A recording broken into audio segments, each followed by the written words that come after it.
Hello everybody, welcome back to my channel. Thank you again for stopping by. Happy holidays, happy new year. I know this has been a post that has probably taken forever to get to. I've been recovering from being sick, but in the meantime I have been reading some of my top favorite books. And the one that is out now is Katie Wismer's The Marionettes, Book 1, which I've already read and ready to talk about.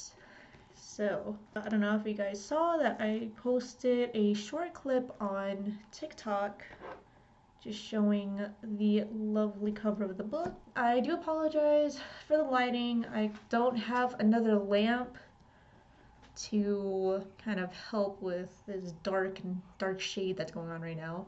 It is definitely in the evening right now.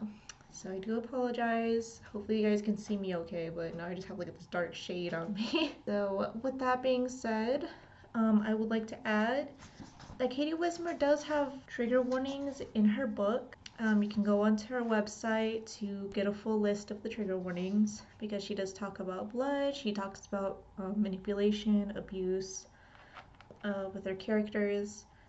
So just a heads up. So our main character is Valerie Darkmoor. She is a blood witch who is from the Carrington Estate, New York. And if you guys know anything about the different estates that are in this book, there's about like 10 that are mentioned in the beginning. All from different countries, all from different states. Not all of them are directly mentioned like throughout the story, but there's at least like 2, and I think that's the New York and the Russian estates. The patriarchy. There are the vampires, then there's the witches that serve the vampires. The witches will graduate from their university and become what is known as the Marionettes to serve the estates, and they're vampires that rule over them. And then we have our humans, who will serve in those estates as well, hide, or either become, unfortunately, a part of the blood farms. Valerie Darkmoor has a boyfriend, or had a boyfriend. Their relationship's a little rocky.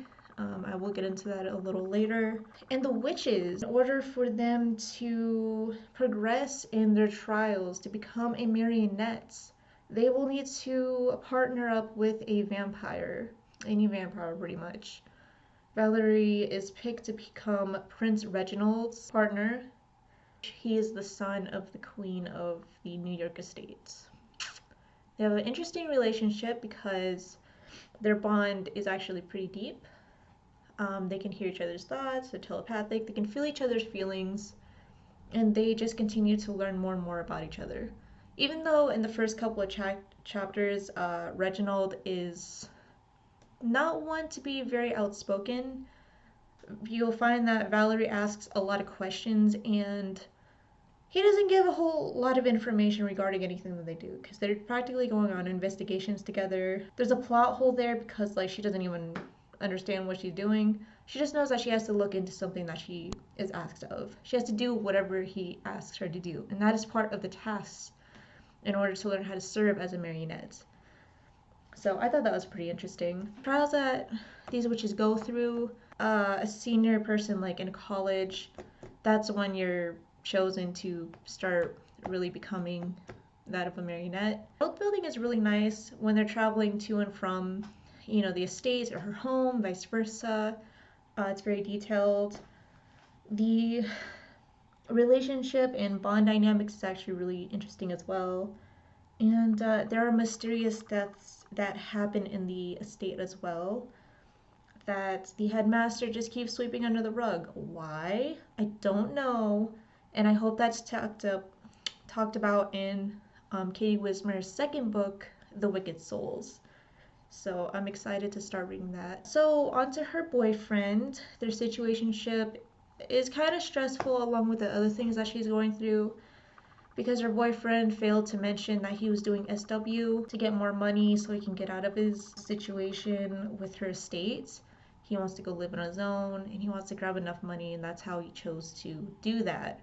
Unfortunately, he became addicted to the work and he kind of got stuck because his relationship and that bond dynamic with the vampires, he explains it as not really being able to tell them no when they're seeking blood and other services from him. So they eventually talk about it, you know, and they discuss what it's been like for both of them being apart, what she's gone through, what she's going through, what he's gone through, what he's going through, etc. And yeah, I think that's, forms of could have been a healthy relationship. So he falls off the face of the earth. He stopped texting her, and later comes back into view, and she learns that he is captured, like she was, by the Russian estate. And how did she get in contact with the Russian estate? Well, they came to visit Reginald, their former nemesis. They found out that they were working together and decided to kidnap Valerie to make a statement. This is very much like how Valerie's mother likes to do things as well. She likes to torture people and hurt people to make a point in the book. So yeah, she ends up getting hurt and then dropped off at Prince Reginald's front door. She also faces what is called a skinwalker, and if you guys know anything on the legends of skinwalker, it's pretty freaking scary. So she tells her teachers that she ran into, oh no, why is it not focusing? Ooh, focus. Focus, focus. Here we go. I'm back in focus. Hello. In one of her seances, she comes in contact with an army, a literal army of skinwalkers, and she gets her chest like ripped off. Almost gets her chest ripped out. So that happened right before she was kidnapped from her hospital, and then yeah, all that other stuff happened. It was a very eerie scene because she was the only one that was experiencing it. While her classmates were holding her hand, she just fell into a deep vision and was quite literally hurt. I don't know what that's all about. I don't know yet if that has something to do with the other mysterious murders of the students, and if it has to do with why the headmaster keeps sweeping the murders under the rug, but that's pretty much what her and Prince Reginald are trying to uncover. So I hope that's covered in the next book. Fingers crossed, I'll let y'all know. This book's kind of like a mystery. There's some plot points that I'm just like, why did that happen? But other than that, I found it to be a really enjoyable book.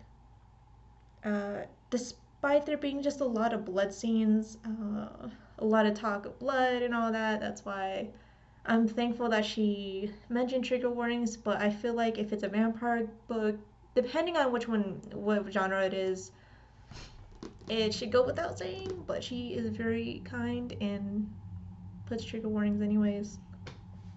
So I appreciate that anyways. As y'all know, I don't like blood that much. Oh, and also in her book, she adds a playlist that you guys can listen to on Spotify. Like, she even gives the link and everything. So I thought that was really cool too. I know some of these songs and I thought that was cool. It's only like 24 chapters long. So you guys can like read it in a breeze. Even if you are a slow reader like me, you can definitely read this in a breeze. But I thought the cover was so pretty. When I saw it on TikTok, I was like, ooh, that looks super interesting. And with the advertising, I was like, I think I want to read this. So I did, and I was not disappointed. I would give this a 4 out of 5 stars. Maybe even a 5-star review, because it was actually just amazing. But there's plot holes and there is cliffhangers. Did I mention that this book was released in the UK? I can't remember. Anyway, it was released in the UK, but I got this off of Amazon. So if you guys want to read it or purchase it, it's off of Amazon for maybe like $12, I think. Paperback. So I don't know. And I have her other book over here called The Wicked Souls, Book 2. And I heard, I think she's supposed to come out with other books after this as well. But I don't know. We'll see. We'll see. Ooh, Bloodless Ties. Coming 2022. Ooh. So there's a third book coming out. Okay. That's exciting. I just got this book in yesterday. So I haven't even, opened it yet. Ooh, and there's a new Spotify playlist. That's so cool. More trigger warnings. I know I keep mentioning that a lot, but I think that's super important. I won't always do trigger warnings in my videos. I don't know. We'll see. It depends on what I'm talking about. But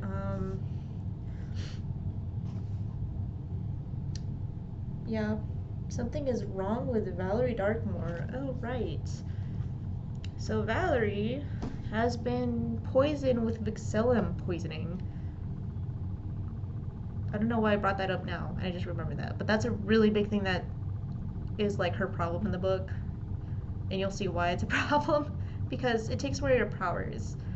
Like, she's supposed to be able to like heal and do her blood-borne stuff, but she can't because she's been poisoned. It's really interesting how she finds out as well. With that whole bond that her and Prince Reginald are supposed to share, that's how she finds out. I'll put a disclaimer in the description to let y'all know that this book is being spoiled. But if you're interested in MA content, vampire genre, almost kind of like a mystery, this may be the book for you. But if you're looking for blood, romance, and gore, this might also be for you too. Because people's throats get ripped out also. So. And there's sexy times and everything. Yeah. I was surprised, but like not surprised. So, and I heard the book's supposed to be like 5 times that. So I don't know. Anyways, I hope you guys have a great rest of your day. Again, I apologize for the lighting. One day I'll get like maybe a ring light or something. So this doesn't happen if I decide to post in the evening. But take care, y'all. I will see you soon.